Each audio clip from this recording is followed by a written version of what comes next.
So this morning I had a realization that's not actually a new realization, but I kind of elaborated on it a little bit.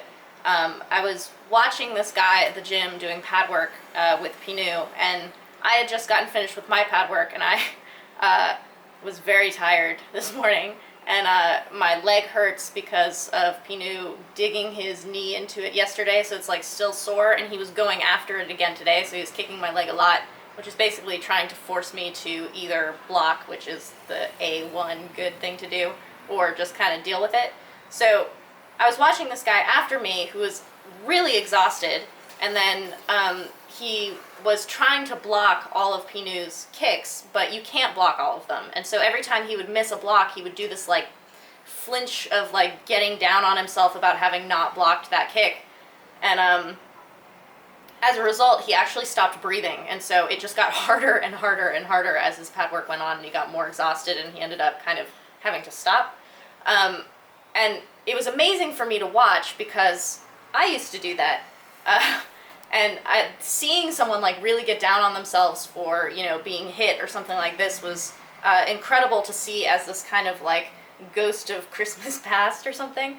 And so afterwards I went to talk to him about it, and I was like, look, this is the fighting game, this is Muay Thai. Getting hit is not a mistake. If you watch a Muay Thai fight, people are not going to block every single kick. And while I understand that what you're working on is that block, and so you're like, oh, why am I not able to block it? Because I should be able to see it, I should be able to do it. There are so many things that go into why you might not be blocking that kick. It's if you have your butt back, if you're tired and you start kind of stumbling backwards, all of these things.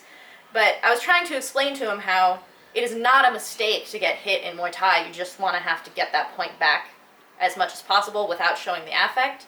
And so I was trying to think of sports that are kind of more familiar to people. And so for Europeans, I talk about soccer. For Americans, maybe you talk about basketball. But a soccer player dribbling down the field, if someone takes the ball from them, they don't go, oh, they took the ball from me, and it's like the worst thing ever. You just go get the ball back. It's the same thing with basketball. You're dribbling, someone takes the ball from you, you go and you try to get the ball back. That's the same thing with Muay Thai. That's how the game is played.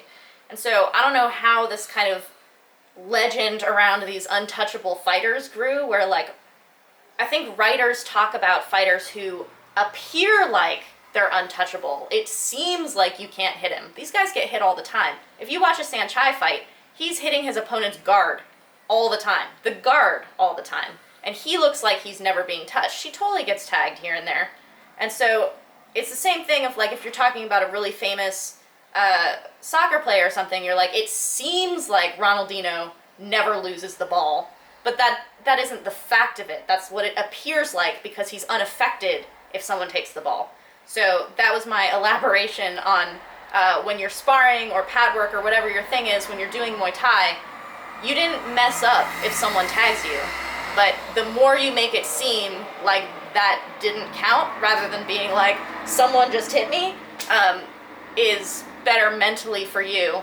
And it's, if someone appears like they're never getting hit, they have not changed the rules of boxing. Mayweather being really evasive did not change the rules of boxing. He just looks a particular way. So the rules of Muay Thai, the way the game is played, you're gonna get hit, and you just have to respond to it. So that was my long morning.